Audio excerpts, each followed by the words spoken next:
वो शिक्षा किसी काम की नहीं है। जिस शिक्षा के कारण माता पिता छूट जाएं, जिस शिक्षा के कारण माता पिता बेसंतान हो जाएं, वो शिक्षा किसी काम की नहीं है। वह शिक्षा काम की है जिससे माता पिता का गौरव बढ़े, माता पिता का सम्मान बढ़े, हमारा देश का नाम रोशन हो, वह शिक्षा काम की है। इसलिए हम इस शिक्षा के साथ साथ, आधुनिक शिक्षा के साथ साथ हम बालकों को संस्कार की शिक्षा भी अवश्य दें। ये शिविर का उद्देश्य यही होता है कि हमारे बच्चे हर प्रकार से शारीरिक, मानसिक और सामाजिक उन्नति से मजबूत हों, सशक्त हों। जिस देश के युवा जिस ओर चलते हैं, उस देश की आज़ादी उस तरफ चलती है। इसलिए हम सब इन बालक बालिकाओं को सशक्त बनाएं, मजबूत बनाएं। इसके लिए अनेकों संगठन, अनेकों गणमान्य धार्मिक जन लगे हुए हैं, दानी सज्जन लगे हुए हैं, जो निरंतर इस शिविर का संचालन कर रहे हैं।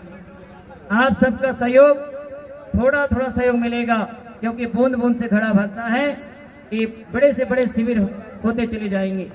ये शिविर युद्ध स्तर पर आप देख रहे हैं।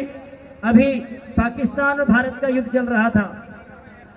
पता नहीं कब गृह युद्ध कब हो जाए, कब क्या हो जाए पता नहीं चले किसी को भी।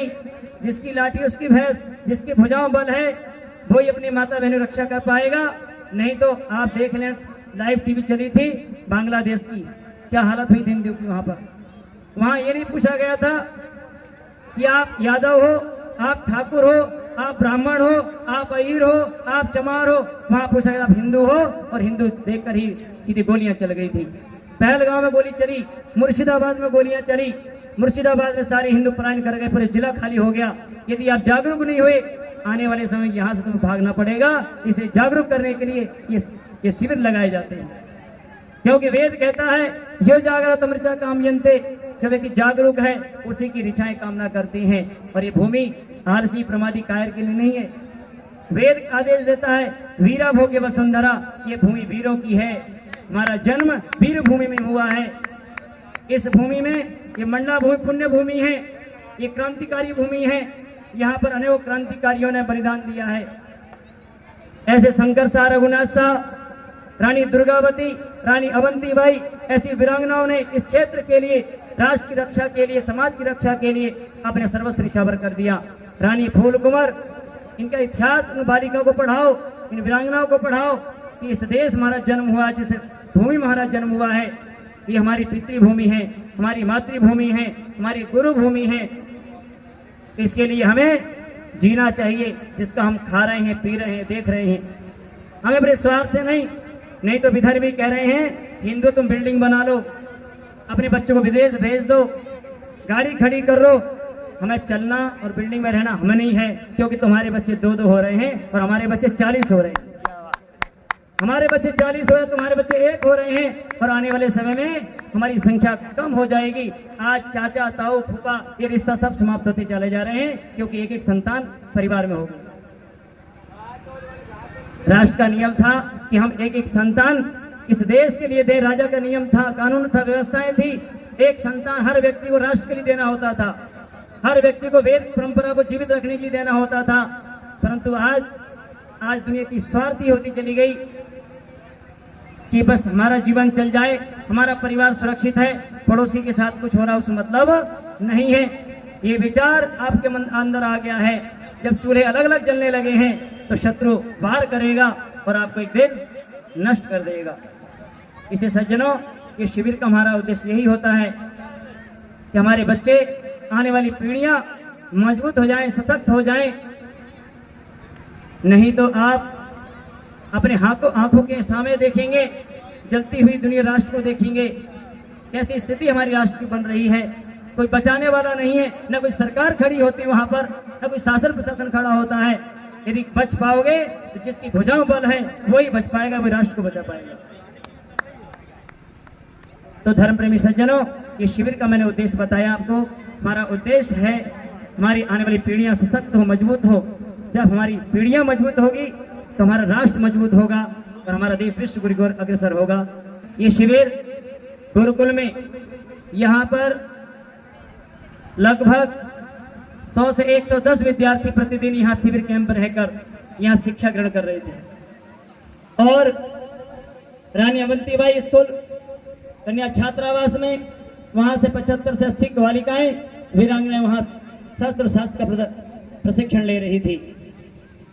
तीसरा जो हमारा शिविर था पॉलिटेक्निक कॉलेज मंडला, जहां पर मध्य प्रदेश से बेटियां हैं, वहां पर भी ये शिविर संचालन हो रहा था। 3 स्थानों पर एक साथ शिविर प्रारंभ था और आज वीरांगनाएं आप देखिए किस प्रकार से बेटियों ने रात दिन मेहनत करके ये शिक्षा ग्रहण करी है।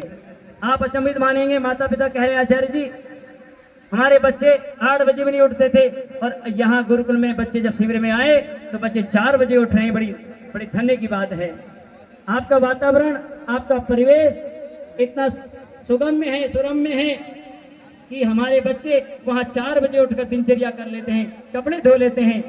नहीं तो हमारे बच्चे ऐसे आलसी प्रमादी हो गए थे कि सब काम उसको भोजन भी मुंह में खिलाना पड़ता था। आज जो बच्चे यहाँ देख रहे हैं ये वीरांगनाएं अपनी रक्षा के लिए तैयार हैं, कोई भी दुश्मन इन पर उंगली नहीं उठा सकता। ये वीरांगनाएं से तैयार करी गई है। क्षेत्र में कोई बात हो गई, ये वीरांगनाएं राष्ट्र की रक्षा के लिए प्राण को बलिदान भी दे सकती है। ये शिक्षा यहाँ पर बच्चों को दी जाती है।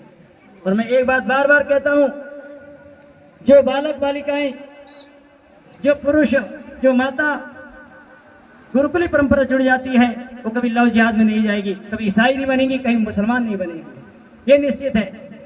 कितनी बेटियां लव जिहाद में जाकर अपने आप को नष्ट कर रही हैं, उनको बताने वाला नहीं है, कोई ब्रह्मचर्य के बारे में बताने वाला नहीं है, कोई चरित्र के बारे में बताने वाला नहीं है, हमारे राष्ट्र के इतिहास के बारे में बताने वाला नहीं है, क्योंकि शिक्षा में इतिहास नहीं बताया गया है।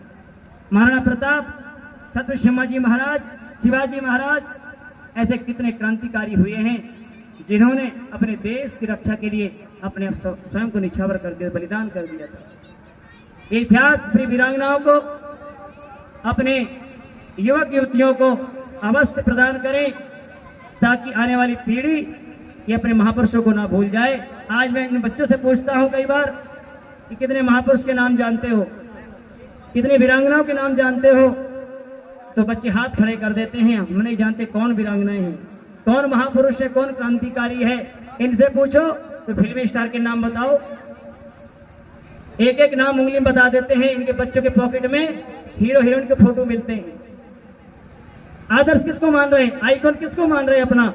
जो बच्चा जिसको आइकॉन मानेगा, जिसको अपना आदर्श मानेगा, वही रास्ते चलकर अपने जीवन को आगे बढ़ाएगा। इसलिए इन बच्चों को बताओ कि हमारे आदर्श भगवान राम हैं, हमारे आदर्श भगवान कृष्ण हैं, हमारे आदर्श हमारे हनुमान जी हैं, हमारी आदर्श रानी दुर्गावती है, हमारी आदर्श रानी अवंतीबाई है, नारी नीरा आर्या है। ऐसी वीरांगनाओं के बारे में बताएं। जब हमारी बेटियां जो इनको आदर्श मानेंगी, उनके पद चिन्हों में चलकर अपने आप को मजबूत बनाएंगी और राष्ट्र को मजबूत करेंगी।